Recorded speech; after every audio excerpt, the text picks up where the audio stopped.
Your support of the Candid Frame over the past 12 years has been invaluable to us. You have not only helped us produce over 400 episodes, but your donations directly helped us to create the Candid Frame app and making it available for free. We are now proud to announce the release of a new way for you to listen to TCF. We have released a new skill that is compatible with Amazon Alexa-enabled devices. Using voice commands, you can listen to the latest episodes, jump forward and back, and if you stop listening partway through an episode, it will remember where you left off. And like the Candid Frame app, it's free for users in the US and Canada. In the coming months, the skill will be available in other countries, and I'll let you know when those become available. You can help and continue to support the work that we do here by contributing as little as $2 a month to our Patreon campaign. You not only help us to meet our cost of production, but provide us the means to improve the quality of the show and do so much more. Contribute today by visiting patreon.com/The Candid Frame.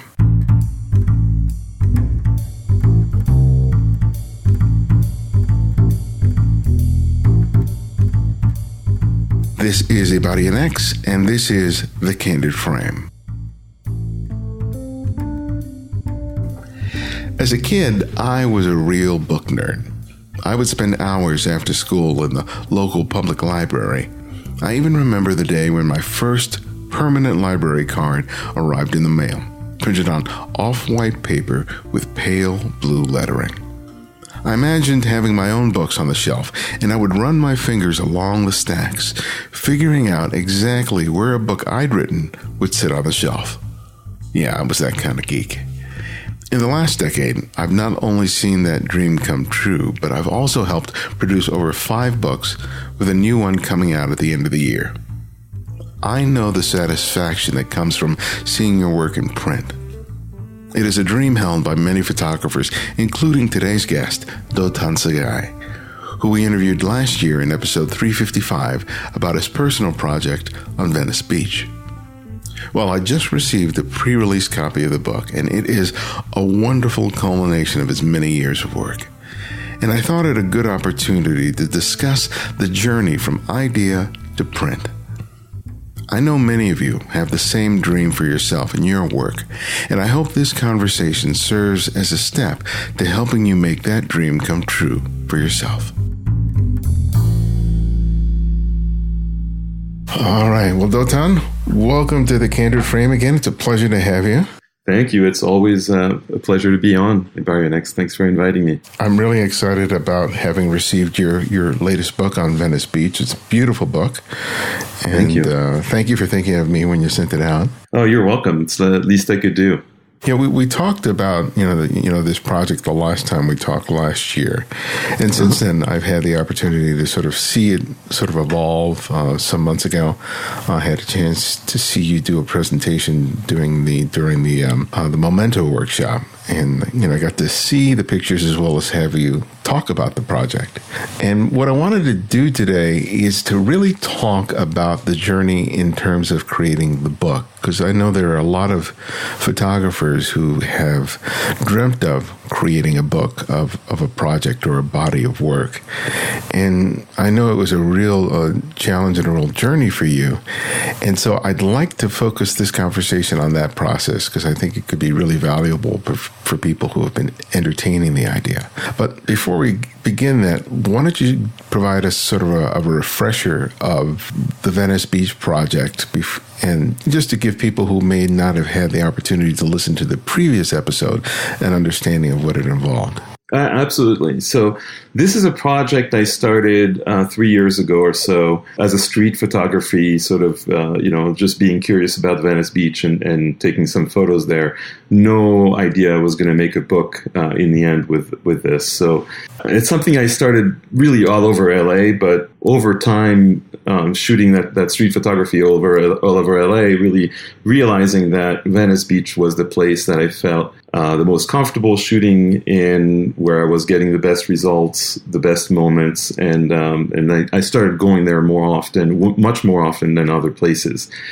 So at some point, I kind of gathered a portfolio of images specifically from Venice that I thought was strong enough to start showing around. And that's when I realized this could become a bigger body of work and potentially a book. So it kind of evolved into a book idea from really kind of a passion and love for Venice and, and some early success shooting there. It used to be that in the publishing industry, you had to go through a big publisher in order to ever imagine having a book published. But there are other mediums that are available, including self-publishing. But right. Either way, there's cost involved. Even if you're going through a publisher today, publishers sort of expect you to put in for some of the costs in terms of publishing the book. So you had a variety of different choices about how to approach this. Tell me about each of those considerations for you and what led you to do it the way that you did. Yeah, so, self-publishing is a very seductive option nowadays, and there's all kinds of ways to self-publish, all the way from making a couple books for yourself and, your friends and all the way to making, a much larger edition of books that you want to sell through, regular, Amazon and bookstores and so on. And I've seen friends do both, some of them with great success. So in my case, I would say I really wanted to take my time. I wasn't in a rush to publish anything. I really wanted this project to count, from a career standpoint. I'm getting into photography as a career sort of later in life.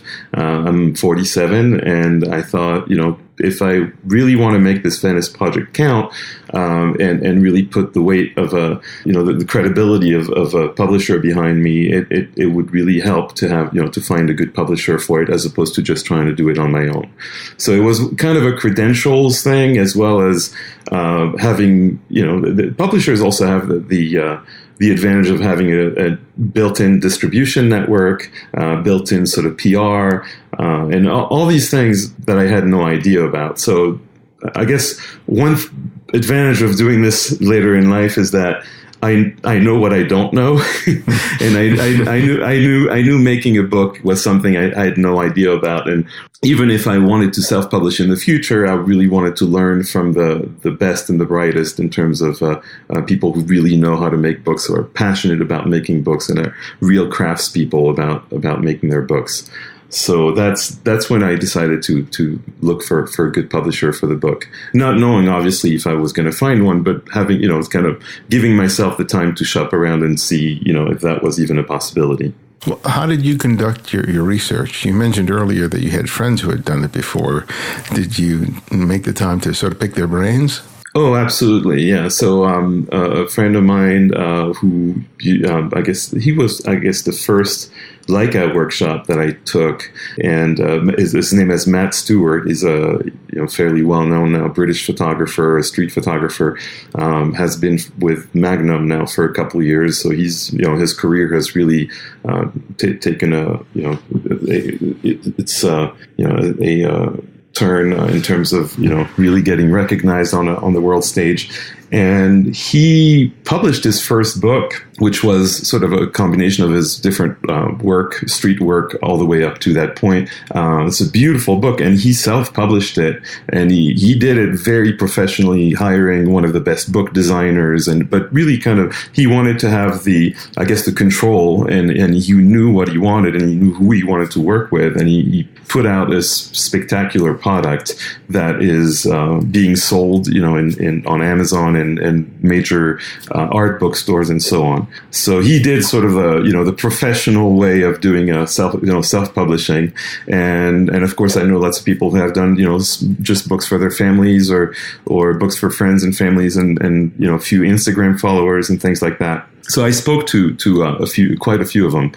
Craig Semetko is another street photographer that I love and respect, and is a dear friend of mine, and he did both. He did his first book with a publisher, To Noise, a German publisher, and he did his second book self-published, and he actually won prizes for the second book, which was self-published, for the quality of the printing and so on. So so I really kind of did my research, trying to figure out what those experiences of those people that had self-published and also published through publishers had been.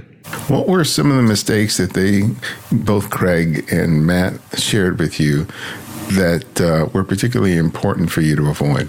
So I think, Craig had kind of stumbled upon his publisher, and he had, his first book published, kind of early, and I don't think he even was looking for a publisher when he first published it.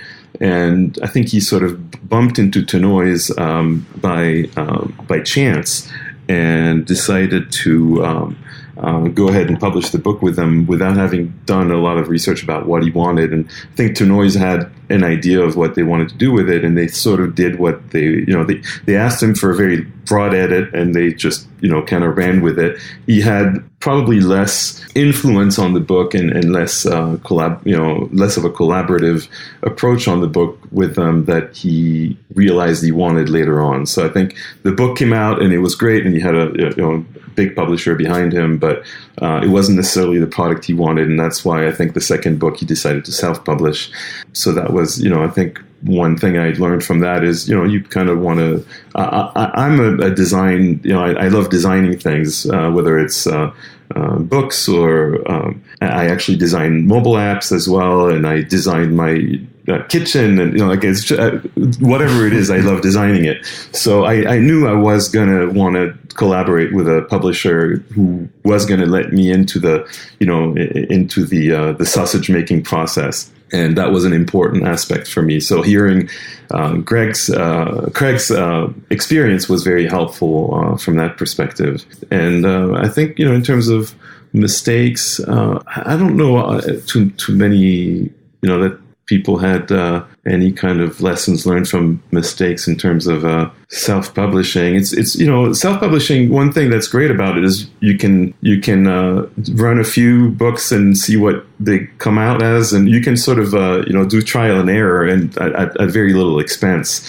So there's not really a big mistake you can do there. But publishers, I guess, I've heard some people who chose a publisher didn't get along with them, or so it's more of a you're kind of getting married to to someone there, and you kind of want to do your research and make sure not only that it's a name that you want to that you want to be proud of, but also that it's somebody you can get along with and in creating a product together.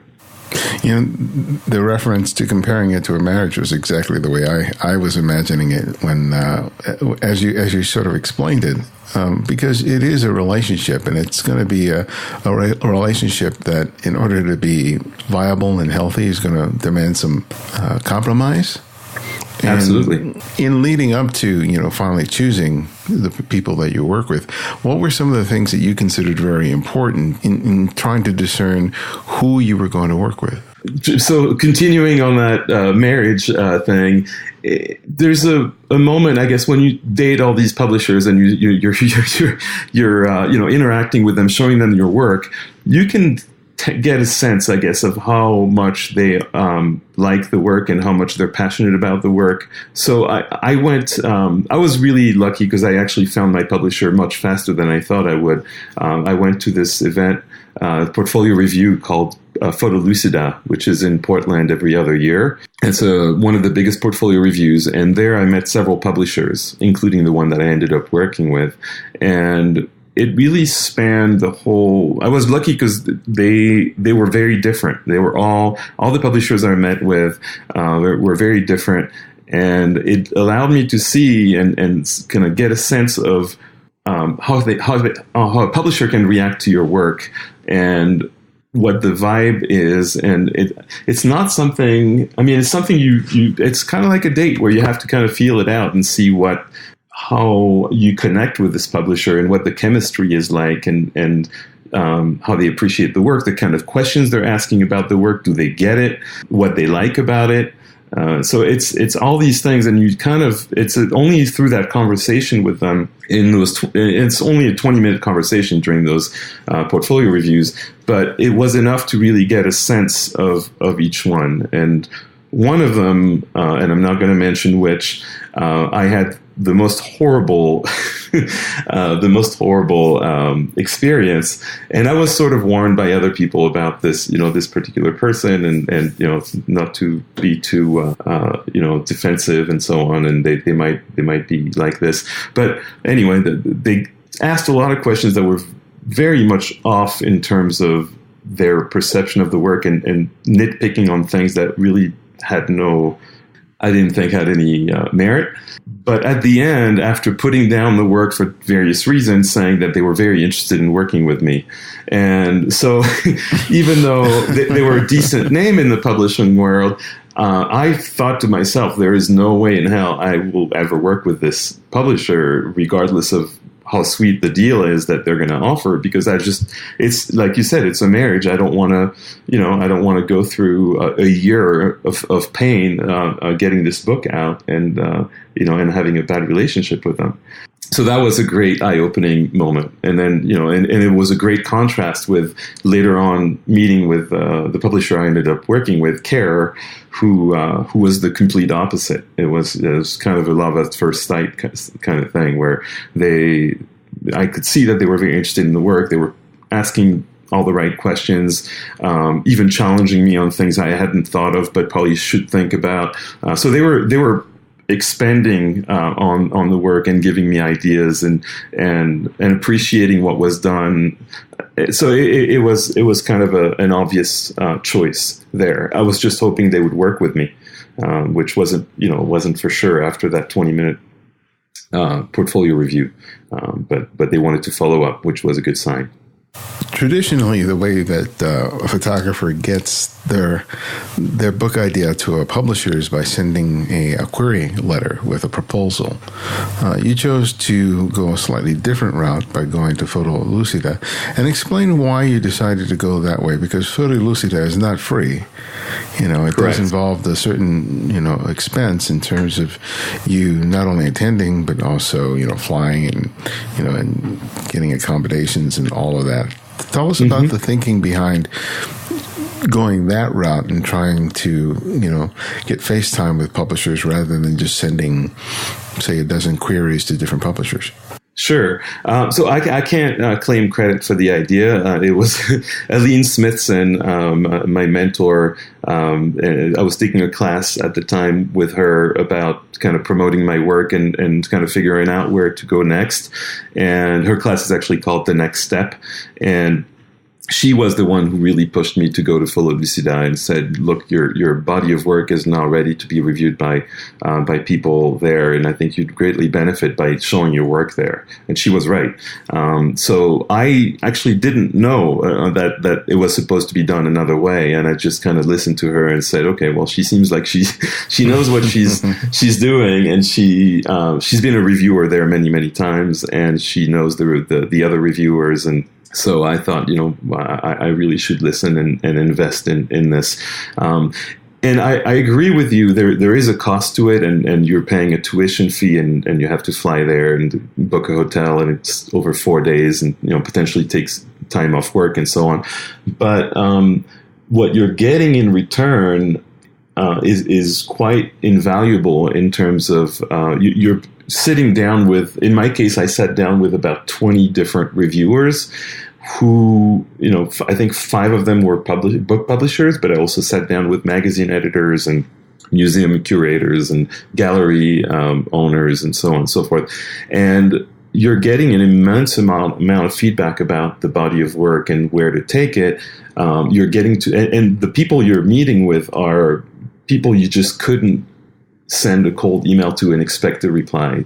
They're just very busy people who get lots and lots of solicitations, and this gives you a chance of having 20 minutes of their time undisturbed, where they have to, their job is to look at your work and give you feedback and answer your questions.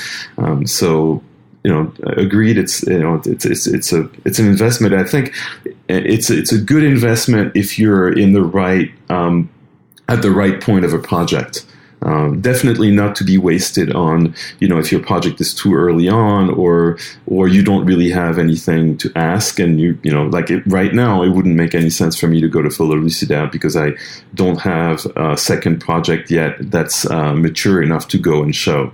But maybe next year or the year after, I definitely would want to go back, assuming actually I may not have to do that because Care sounds like they want to do more books with me, but that I think it just requires you to be at the right point of the cycle in a project, and then it's worth the expense. When you go into a book contract, as with any sort of financial relationship, you always have to sort of look carefully at whatever the contracts are. Sure. You especially have to be sensitive to it because, when it comes to photo books, they're notorious for not really being the gold mine that I think some people assume that they will be. So, right. In terms of you considering, the financial considerations, as well as, the time considerations and the commitment in terms of printing and marketing, tell me about the process of educating yourself with respect to that aspect of the relationship. Yeah, so in terms of, I think the most important word I would mention is expectations. You have to go into a project like this with the right expectation. I think it's almost silly nowadays to go into a photo book project thinking this will be a revenue stream. It's, I think at best, my personal goal was to break even with it and put out the most beautiful book I could potentially make, while not losing money. That was really my goal. Really, what the book is, it's not a product that's going to make another revenue stream for you. It really is a beautiful business card that will get you into opportunities that you haven't had before. This is really what it is. There's many galleries that won't look at your work seriously unless you have a book. Definitely museums won't look at your work unless you have a book. And when I mean by a book, it's not something you're going to go and print on blurb next week. It's really something you've worked on for many months with a lot of attention to detail and a complete body of work that feels like it's finished and so on. So that's really what the expectation I had going in. No, it's possible. I mean, the book has come out in Europe about a month ago. It's coming out in the U.S. in August, and based on the press that is out there in Europe and that's coming in the U.S. and everything I'm hearing from how it's selling, it's possible I'll make a profit on the book, and it's possible I'll make.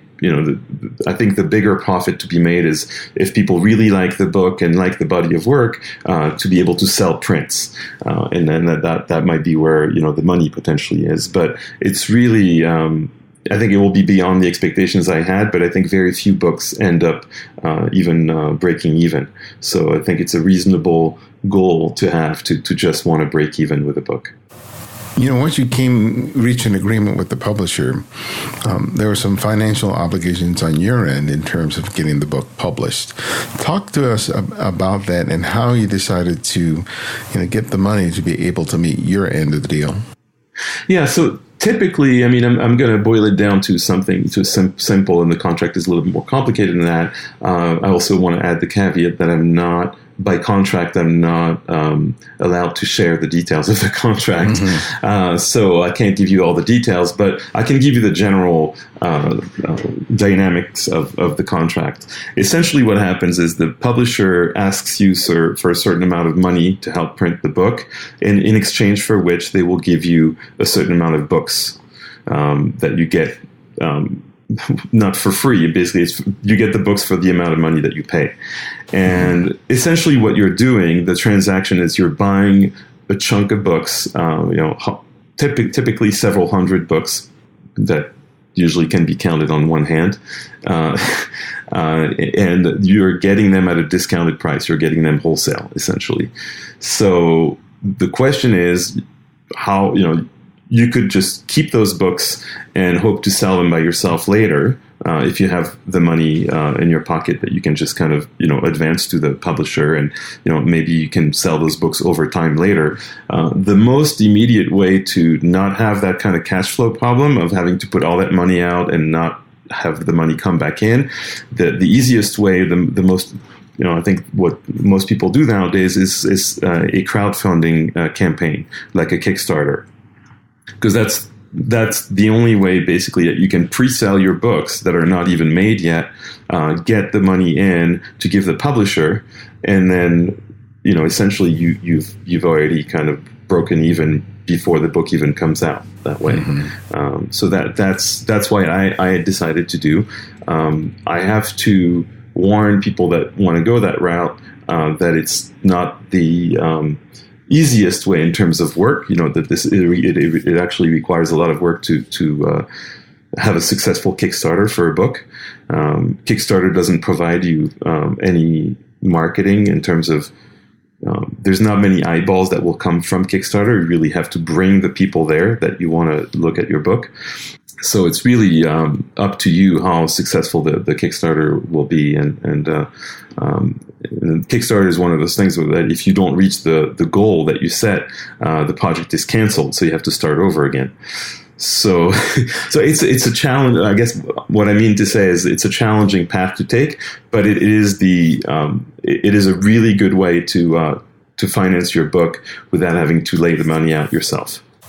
You just mentioned that you're responsible for making the outreach, and I think that's the biggest thing, because as many friends and family as we think we may have, for a successful Kickstarter, you got to reach out to a lot more people beyond that.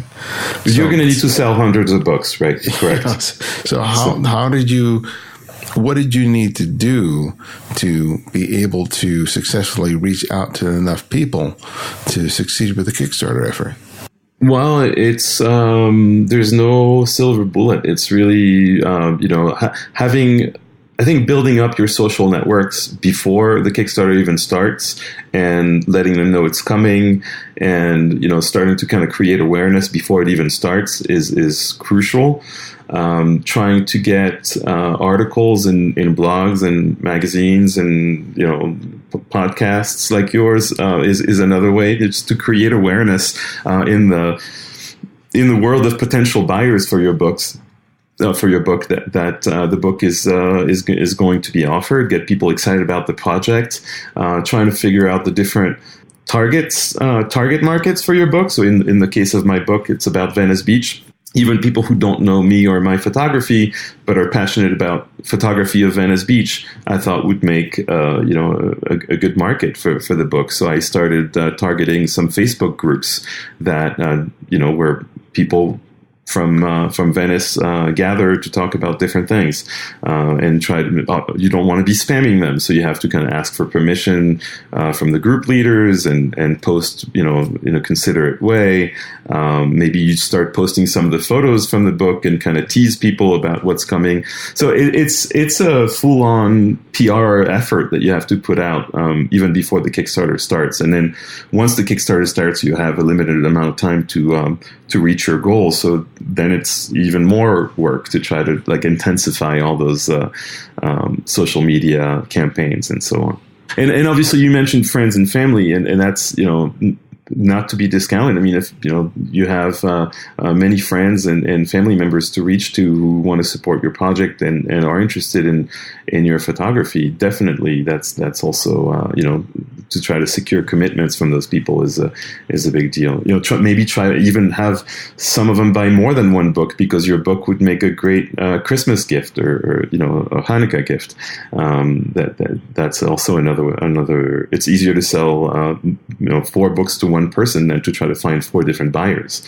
So anyway, there's many ways of doing this, and it's just there's no silver bullet. It's just hard work.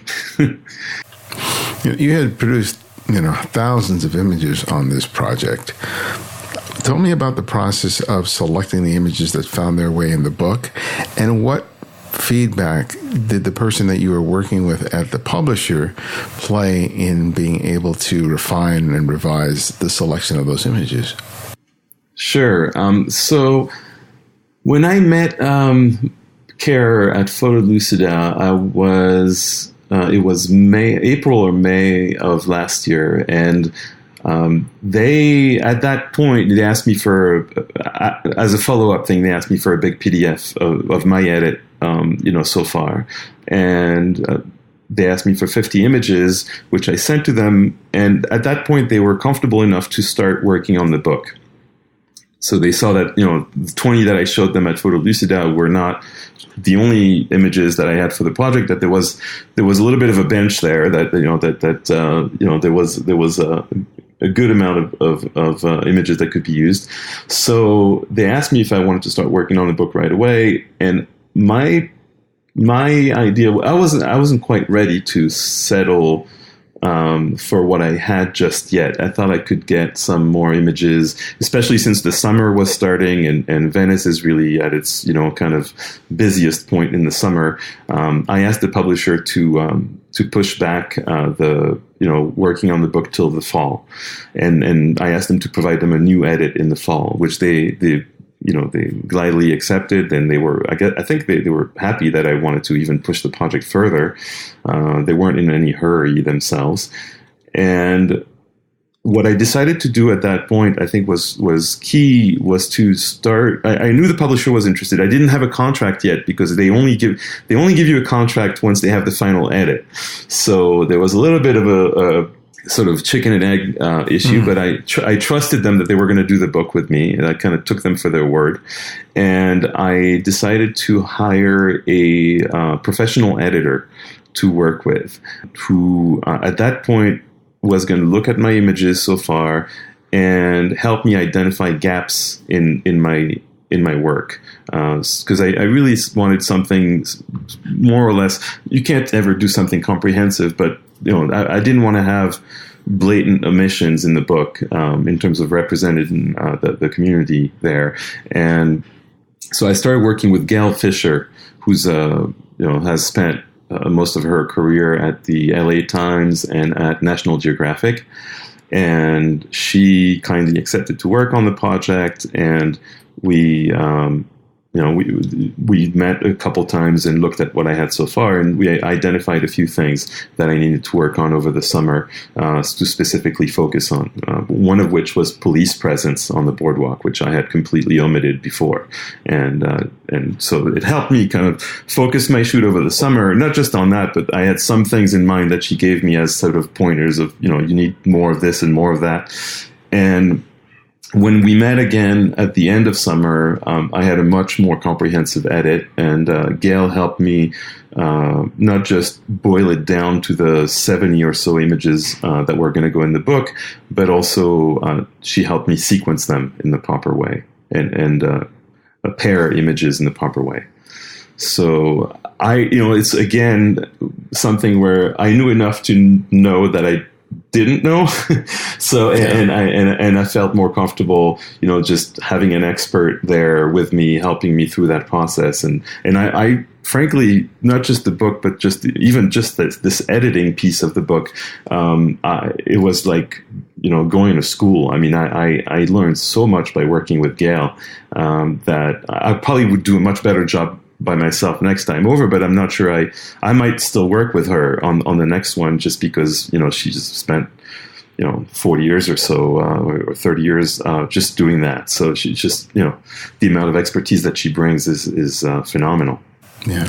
The editing and sequencing of a book or even a portfolio is so critical to the success of that collection, of that body of work. Because I've seen a lot of portfolios or even some books that start off real strong, and then in the middle they get weak, and then we pick up at the end. But, it doesn't provide as a consistent and strong experience as the photographer probably intended. Right. Tell us about the evolution of the book with respect to sequencing. I mean, you reference having Gail's feedback, but tell me specifically how you guys work. Did you create a PDF with the layout? Did you create prints? Yeah. How did you? What was the practice that allowed you to figure out the arrangements of the book?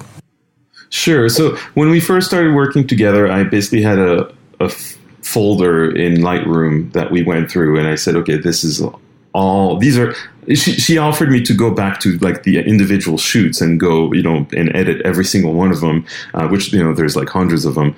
And I thought that was just not necessary. I had sort of done a broad edit of all those folders, and I put everything I thought could even remotely be an image for the book. I just put it in its own folder, in a separate folder as a potential book image. And that's the folder that Gail and I went over. And there were about 500 images in that folder. And so our first task was to just go through that folder and mark what she thought were keepers. Once we were done with that was still way too many images for the book. So we knew we had to come down from that number. I forget if, maybe it was 120, 130 images, maybe slightly more. Anyway, that was kind of our broad edit.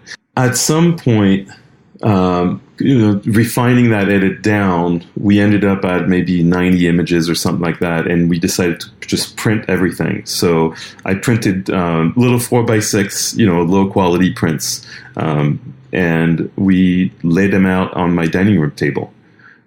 Just completely covered the dining room table with prints. And our task then was to start to sequence them.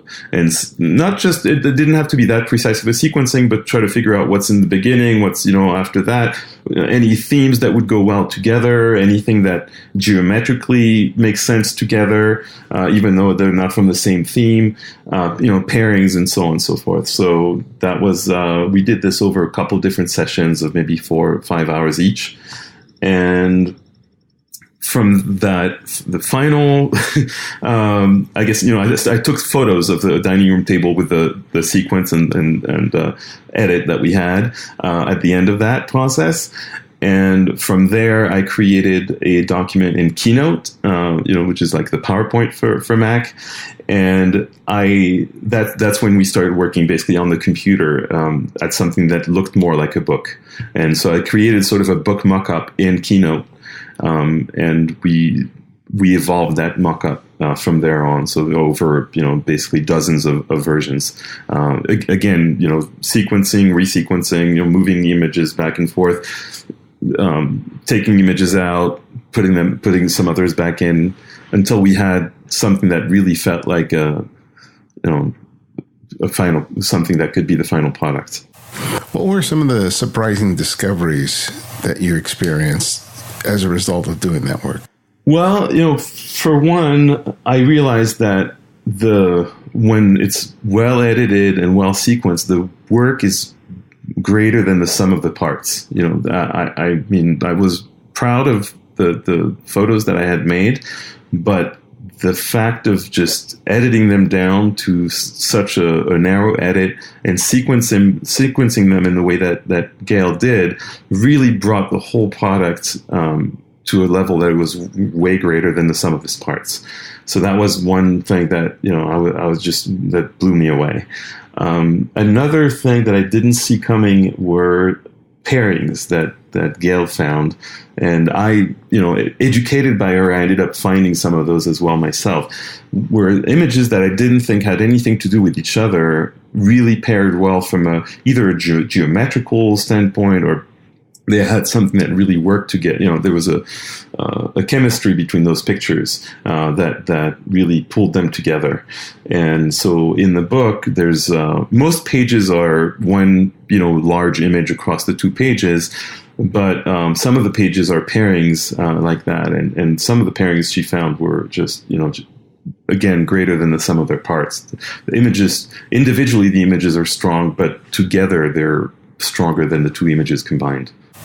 You mentioned earlier that with the publisher, they would give you feedback or pushback with respect to the work. After you had come up with this sequence, was there any other feedback or changes that were made at the request of the publisher? Very little. I mean, I think they really appreciated that I was working with Gail. So, and Gail was probably even more experienced than their in-house editor. So at the end of the process with Gail, when we gave them the final Keynote, PDF, exported out of Keynote, the publisher came back and said, I think they had 2 minor changes. They wanted to switch 2 images around, and then they wanted to take out 1 image, and that was it. That was the extent of their edit after this. And I think part of it is that Carer. I learned that through working with them for this past year. They really respect. If you as an artist have a strong point of view on how things should be, and you have a good reason for it, if you can articulate why you think this is the way it should be, they will respect that and go with it. So I think, in some instances, they pushed back on a couple of things, and Gail and I had sort of a prepared answer as to why it should be that way. And they were like, okay, totally buy it. You guys are right about this, and let's go with your version. So, and I think it goes both ways. I have a lot of respect for them as a publisher, and when they asked to, we were considering a couple of different covers, and they pushed for the cover that ended up being the cover of the book. As far as the image that went on cover, and I recognized their choice was stronger, and we went with that. So I think it's just. There's a mutual respect, and the fact that we each know our craft, and in my case it was me combined with Gail, so from an editing standpoint we had some credibility, and they just went with what we had. The book was actually physically printed outside of the United States, and you had the opportunity to go out. I think it was in Germany? Correct. Okay, so tell us about the experience of seeing something that you had worked so long and hard for, and seeing it coming off of that, out of the printer. That must have been quite the experience. Yeah, it was, and it's not something all publishers offer. It's really quite special to be offered to go on press, as they say. And in this case, it was in Heidelberg, Germany, which is where they're located. And we were printing on a Heidelberg press. This is where the Heidelberg presses are made. And so it was quite special from that respect as well. So I decided, it's not something that was required either. They said we could definitely print the book on our own. It's just if you want to be on press, feel free to come at your own expense, of course, but we offer you to come and print the book with us. So, and which offers also the opportunity of making slight changes and so on when you're on press, so you have a say on how it's printed, and you can make modifications there. So personally, I had full confidence in them printing the book better than again, it's one thing, it's something I had never done before, so I knew they could do it on their own, and I didn't need to be there, but I felt like this could be such an amazing experience. I decided to go there and spend a couple of days with them printing the book. So that was quite special. It was I saw how it's done, the presses that it comes out of, how those it's not page by page, it's those very large pieces of paper that have multiple pages printed on them, and they also educated me as to what changes can be made, because there's some compromises that you have to make in terms of, because there's multiple pages on the same sheet. If you modify, say, the contrast for one of the images, any image that's in the same band and the same vertical band also gets that modification. So I kind of learned how to navigate these things and how to provide feedback on the sheets that were coming out. And we did make a few modifications, but by and large, they definitely could have printed the book without me, and they would have done a fantastic job without me. It was just such a special thing to be there. I really enjoyed that moment. Yeah, I saw the picture that you had on, I think it was Twitter or on Facebook, where you got that palette of the copies of your book. Uh-huh. That thing was huge. Yeah. It was the big sheets of paper, and they stacked them. So, in this case, this is a fairly small run. It's a 1,500 book run, and for each page, each sheet, they print the 1,500 sheets. So my palette, I think, had 1,500 sheets of maybe on which were sheets that had 3 or 4 pages printed on them. So there were several of those stacks, laying around. It was quite thrilling to see all these prints everywhere. And tell me about the day that your book arrived at home, and you had a chance to open it up and hold it in your hands for the first time. Oh, this is just magical. It's just first of all, there was a little bit of unknown in terms. I knew exactly how the pages were going to be printed because I saw them. I saw the final product in terms of the print quality, but the big unknown was the cover and the binding of the cover, and then the finish. There's this kind of tactile 3-dimensional effect on the front cover with the Venice sign. And we had gone through so many iterations to try to make that work that had failed. So they kept showing me samples of like, we could do it like this. And I'd be like, no, it doesn't really quite have the tactile effect, or no, it's, not enough contrast, or it's not the right linen. So seeing the final product, actually on the cover and, as a real book was, and seeing that they had nailed it, was really a huge moment. Absolutely thrilled with it. And what was your family's reaction? Oh, it's couldn't be happier. I mean, it was everybody was very proud. My kids were super proud. My wife too, and it was just very special. I think they sent me 10, so I had 10 copies. I had a box with 10 copies in it, and I was just starting to show them around to friends and family. It's just a great moment. Just very special. I know you kept in touch with many of the people that you photographed in the book. Have they had a chance to see the final result, and what's been their reaction? So the people in the book are, first of all, Jenna, who's on the cover with the snake, was just thrilled to see that she was on the cover because she didn't know that before. And she's been showing the book everywhere. She's the first person I brought the book to when I got those 10 copies. I had to be very careful with who to give them to and everything. But I had to give one to her just because she was just she's been just so helpful in connecting me to other people, and just I kept bumping into her on Venice Beach, so she had to get the first book. And her son loved it. He was very proud to be in a couple of the photos there.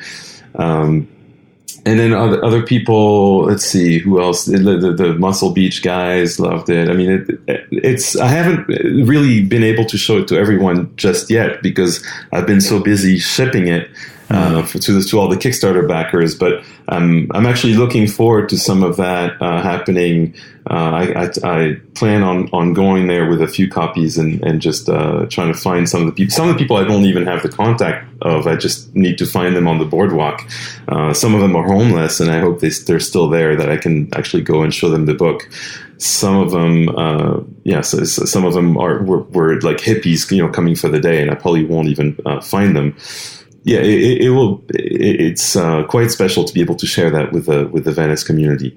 What will be also really special is the opening at Venice Arts. A lot of these people will come to the opening that we have on August 11th in the evening. We're going to have a party, and there'll be a lot of the images from the book will be on the walls, printed in large format for people to look at, and a lot of those characters from the boardwalk will be there.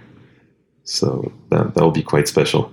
One of the aspects about publishing a book is it doesn't end just because the book is in your hand. There's another aspect of it, which is the promotion and marketing of it. Can you tell us about, your plans for reaching out and getting the word out on the book? Well, so there too, it's something I had not done before, and I really wanted it to be successful. So beyond the PR efforts that Carer is doing, and mostly in Europe, I hired a publicist in the US, and I'm working with probably the best publicist for photo books, I want to say, in the U.S. Her name is Andrea Smith, and she was, I think she was leading PR for Aperture for about 10 years, and she knows everybody in the business. So she's been really helpful in connecting the book, showing the book to a lot of the press, and we're about to get some serious coverage for the U.S. It hasn't started yet because the book is not available yet, but I've started to do interviews and I've started to get commitments from many different press outlets. So I can't say too much about who it's going to be and everything, but let's just say the word is going to be out in a major way on a national level.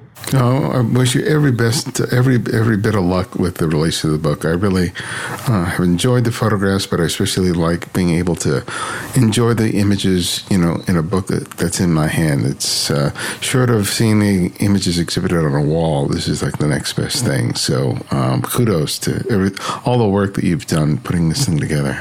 Well, thank you very much, and I hope you'll be there to enjoy them on the wall as well, because there'll be about 45 of them printed, and some of them very large at Venice Arts. So I look forward to seeing you there. So my last question that I ask each guest is I asked them to recommend another photographer for our listeners to discover and explore, and it can be anyone, someone you've long admired or someone you've recently discovered. So who would that one photographer be and why? Oh, God.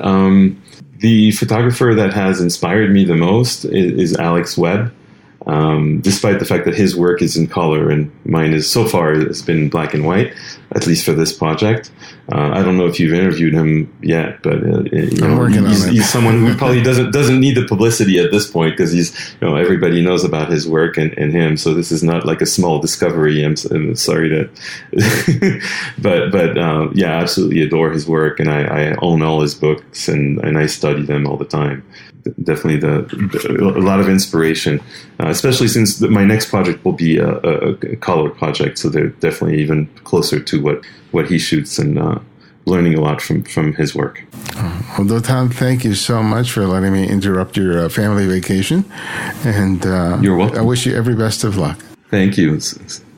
Talk to you soon. Bye-bye.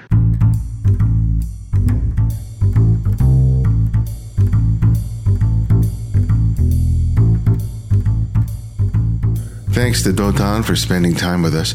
To find out more about Dotan and his work, visit dotansaguy.com. And if you pre-order his book on Amazon, please use our affiliate link in the show notes as we receive a little bit of that to help support the show. While attending the Memento Photographic Workshop, Dotan conducted a presentation on the progress of his book. I also met several other talented photographers working on their own personal projects. At the workshop, I learned the skills involved in photographing, editing, and producing a complete narrative for a nonprofit.